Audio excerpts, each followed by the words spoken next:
Broadcasting from the business capital of the world, this is the Podcast Business News Network. And welcome back, everybody. We're going to talk about something that impacts the workplace, soft skills. What exactly is that? How does it translate? Even before we get to that, we're going to introduce our next two guests, and it's actually mother and daughter. And we're going to start with daughter. Donnica Hawes Saunders joins us on the program. How are you doing today? I'm doing really well. Thank you for having us. Great to have you here. Before we introduce mom, I want to get your background first. You've identified you have a consulting business to some regard. Tell us more about that.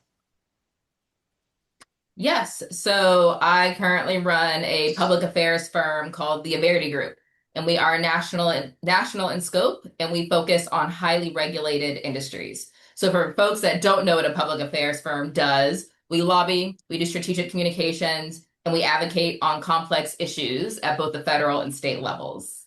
And how I even got to that particular point, I'm a lawyer by training, spent several years on Capitol Hill, then was recruited into multinational companies, which is where I got the global experience and also the global mindset, as well as started to think about potential clients for the future.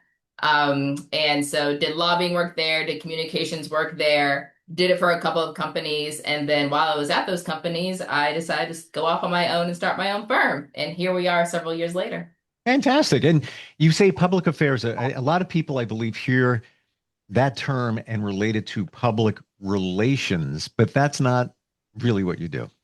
It's more strategic than that. There is absolutely a PR component to it in that communications piece, Sure. But I like to explain it to people like this. If there is an issue going on, we can't just PR around it. We look at who are the influential voices that are impacting the broader sphere of opinions. How is that impacting what's happening from a regulatory or legislative perspective at the state and or local level? And then how can we plug in and start to build out some relationships? How can we build out coalitions? How can we make sure that the messages that we want to send or our clients want to send are truly resonating, but going beyond just the PR of it all and really into the relationship building and lobbying of it all?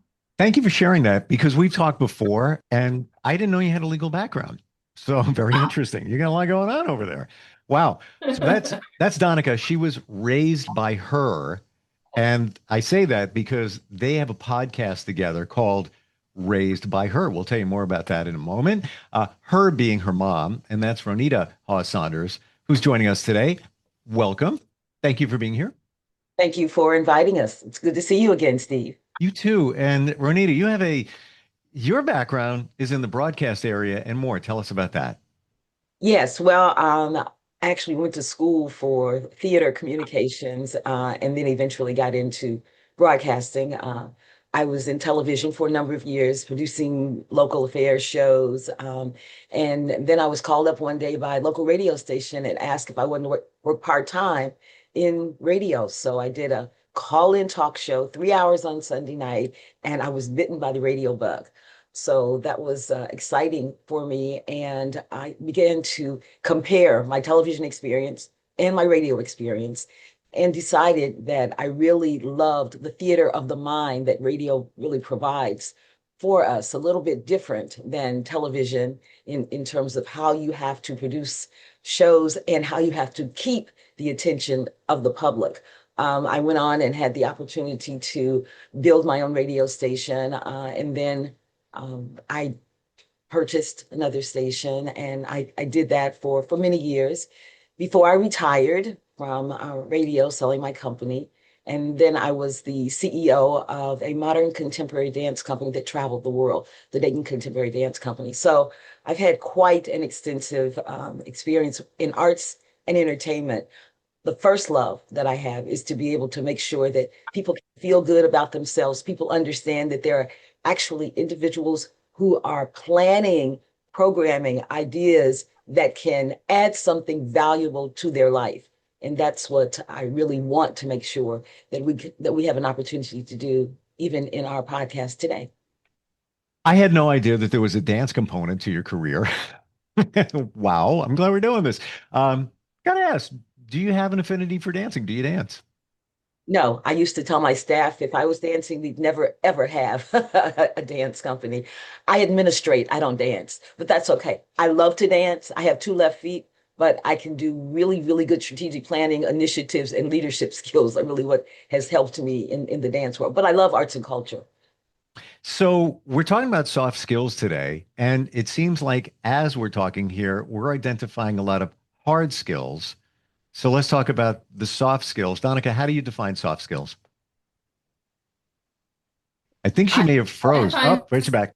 soft skills as those skills transferable between whatever it is you want to do in your career. Like for me personally, it's going from having a legal career and being a lawyer to then transitioning into policy on Capitol Hill. What could I bring with me in terms of my legal training that wasn't just learning how to interpret the law to into actually writing the law, and then taking the skills that I learned on Capitol Hill and how did I translate that into a corporate environment, and learning how to build out broader relationships both internally and externally around communications. And then, of course, taking all of that and bringing that into what it takes to actually run a public affairs firm at the national level. And so for me, it really is transferable skills and things that you can take with you throughout your career as you continue to pivot.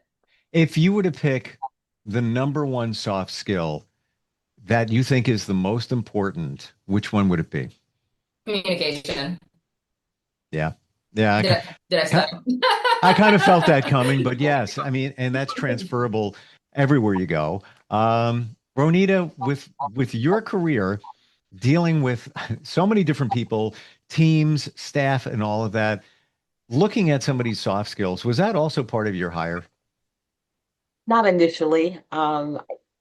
It was not a part of my hire. I really believe back in the 70s when I was breaking into my professional career that soft skills were inferred, maybe talked about a little bit, but we were, as women, and particularly as African American women, we were told to really focus on the hard skills.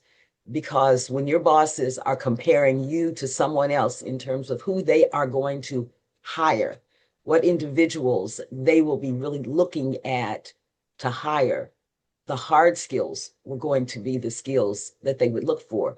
So ideally, when you're comparing yourself to who your competition might be, make sure that you had those hard skills for the job down pat. Mm. You know, the comparison is there. The results. What are you going to do for me? Where are the results? And I think now employers look more at the soft skills because that fuels the results, especially even teamwork. Donica, what are your thoughts about soft skills today? I was going to say that I wonder if a part of how we approach this differently now and our thinking around it is due to the fact that folks are switching jobs at a faster pace and a more broad pace than was happening 40 or 50 years ago. Would you say a soft skill would be even your worth ethic? We've talked about that before, and even general in terms of different generations, the mindset where now it's more of a focus on work-life balance, quality of life. Do you think worth ethic would be a soft skill? Hmm. That's an interesting question. I hadn't thought about it as a soft skill. I kind of look at it as a required skill. But I suppose one's approach to their work can incorporate some level of how am I making sure that I am communicating and accessible, and if I am not going to work the traditional hours, how can I make sure that I am still utilizing all the tools that my organization provides? And again, there's so much more now. It's like, am I sending a text message? Are we going on Slack? Are we doing WhatsApp? Or is it generally an email? I just think it looks so much different today. But I actually think work ethic, it's as important as the hard skills and the soft skills. I'm thinking, I'm processing that in my mind right now. And it's always been, previous generations, me and mom, that the worth ethic was you work hard, you get in there, you got to, always keep going, keep going.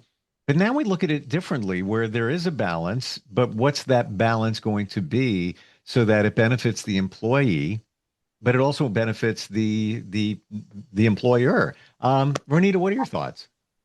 As I was listening to the comments that Donica was making and your assessment, Steve, it reminded me of several years ago, I was doing some consulting work and I did a training workshop at a major corporation. And the workshop was called Corporate, excuse me, Succeeding in the Corporate Area, the Black and White. And the black and white had to do with the fact of understanding what those hard skills are in the corporate environment, understanding what the requirements were. I was training primarily African American men and women about how to be able to succeed in that corporate environment. We talked a lot about the hard skills yet again. This was 30 years ago. So I know today it is much different, but I thought if I had to teach that class today, I would have to indicate that in today's environment, we're looked upon differently, even as African Americans within the corporate world. Everybody is sort of jockeying for their position. And yet, if you are going to really strive for that work-life balance, if you're not going to work the extra hours, how then do you succeed in an environment that may see you as somewhat less, even though you're not, Mm. may see you as not as qualified, even though you're probably more qualified? The difference in perception of soft skills and the hard skills and what you need to do to succeed, I think, are pretty stark in terms of how we go about looking at the world. With that, I'm thinking of the word adaptability and how that seems like a soft skill where we talk about going from one job to another. More that's happening more now than it ever did. Back in the day, you were there for 30 years. They give you the gold watch and you keep going. Now it's different. But now I'm looking at it this way. Is a soft skill something that you can't necessarily learn? There's a few of them there, but by and large, it's you, that skill that you bring that maybe others may not bring. What are your thoughts, Donica? That's an interesting take. I think that soft skills, depending on what they are, can be learned. Communication skills, I think, in particular, can be learned. As my mother was talking, I was thinking about in that particular scenario that she mentioned, somebody showing up, having all of the qualifications that's necessary for the job. To me, that soft skill is being able to communicate and build out the relationship, whether you're in the board meeting or you're in the C-suite and external partners, you have to talk to those different constituencies and that allows you to be able to communicate all of those hard skills that you are bringing to the table. Hmm. Yeah, some of the soft skills I've heard of could be certainly time management, leadership. Those can be taught, and certainly communication. Well, this is my personal opinion. They can be improved upon. They can be improved upon, but if your worth ethic is horrible in the beginning, nothing's going to change that. If your communication skills are, there's many IT people that don't really deal with the public and they're kind of doing their own thing and they're geniuses and that's the way they roll. Maybe you can't fully teach those communication skills. It's got to come from within, but maybe you can teach somebody, how to do IT, how to build websites, how to do AI, all of it. I'm thinking out loud here. I'd love your thoughts. What do you think, Bernita?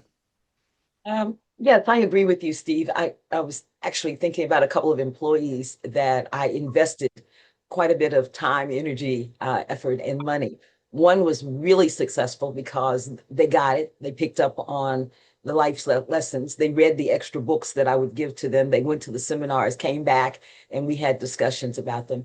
And I think that it was a desire on their part to be able to move up in management, to be able to demonstrate that she was capable of one day running her own company, and she did all of the extra work with in terms of the soft skills as well as understanding the necessity for the hard skills. And I'm saying the necessity. One of the things that I recommended was that she go back to school And so at some point she did that. And so today she has a very successful career doing the things that she has a passion for. So it worked.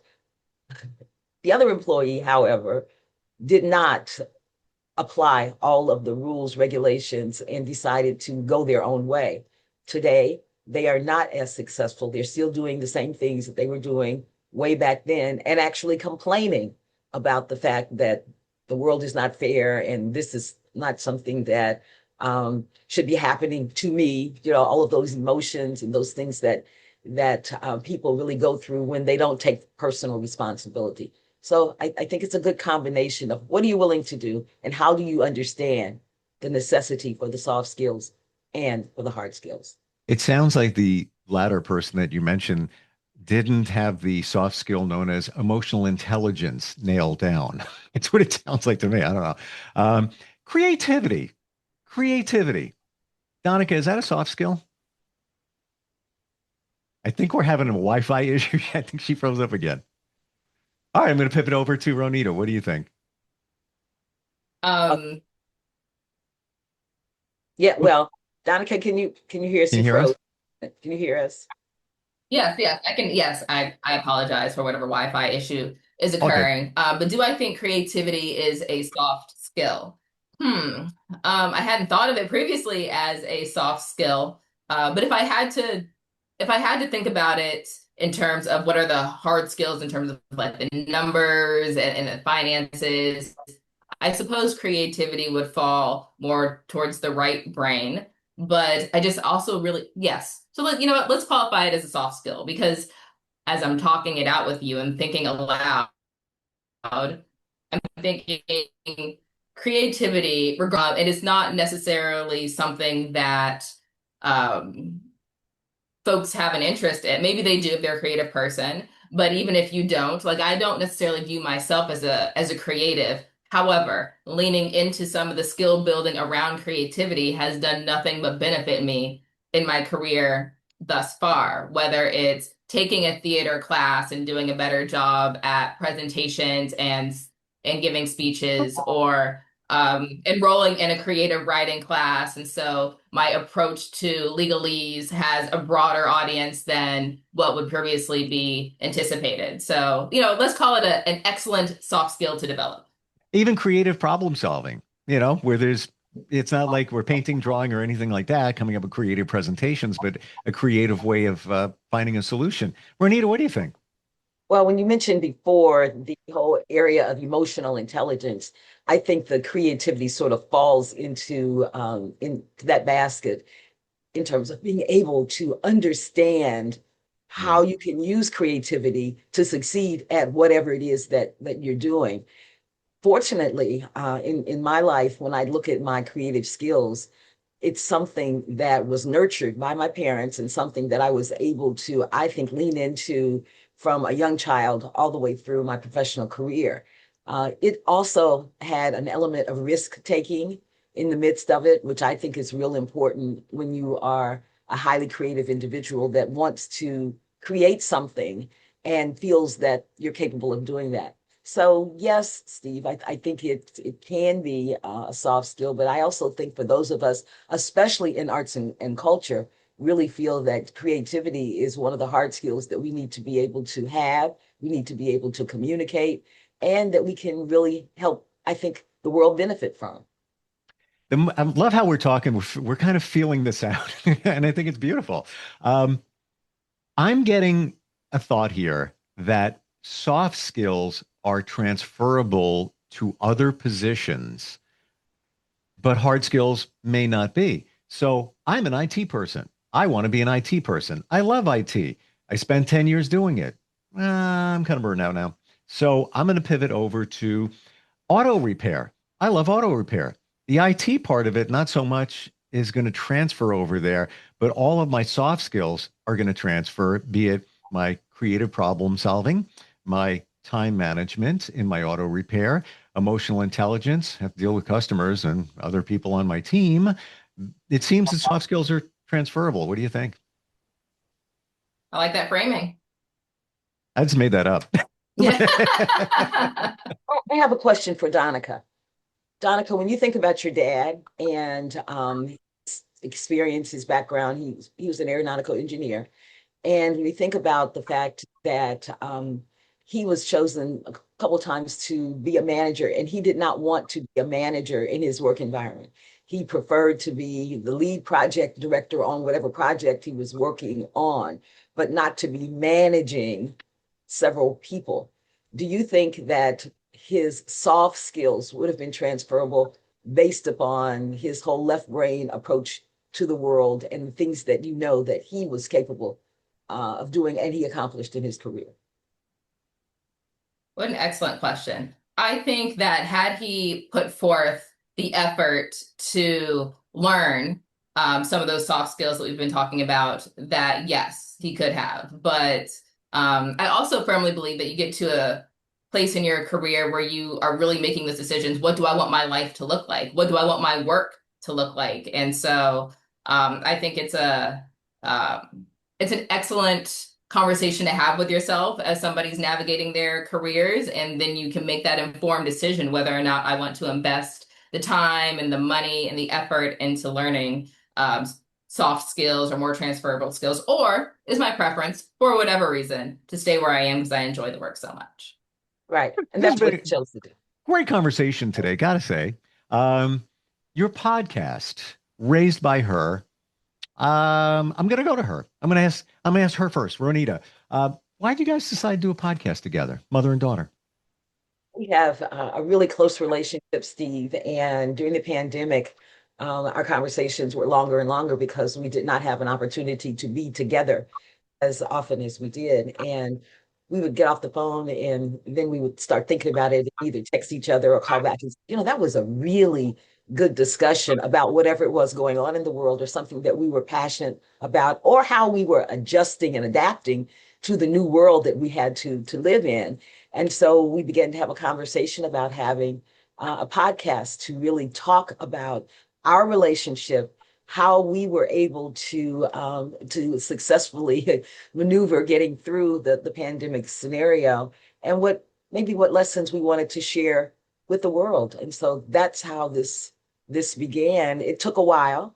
I had some other excuse me, I had some other priorities, but here we are today doing our podcast. Interesting. Donnica, what's your view? Very similar from my perspective in terms of how this all came about. The only thing I would add is that I have found not just the conversations I have with my mother, but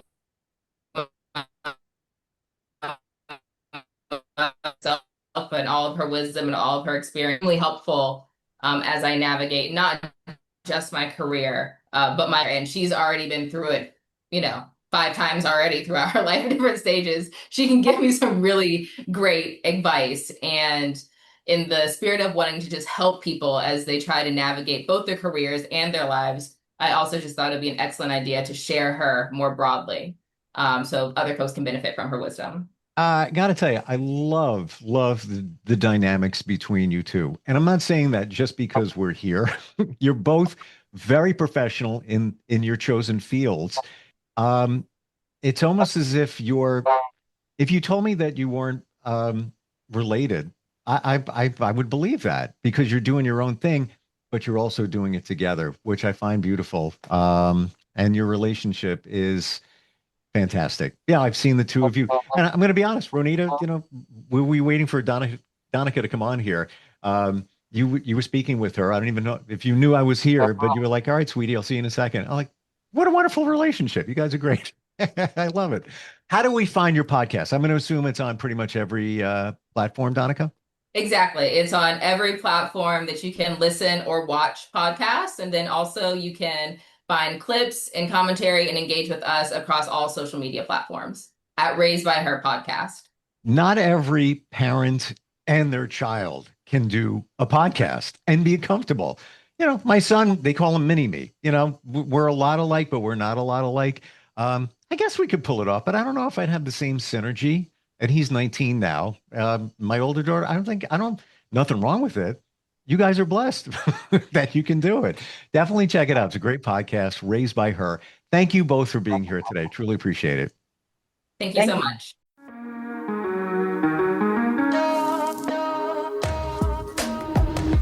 Broadcasting from the business capital of the world, this is the Podcast Business News Network.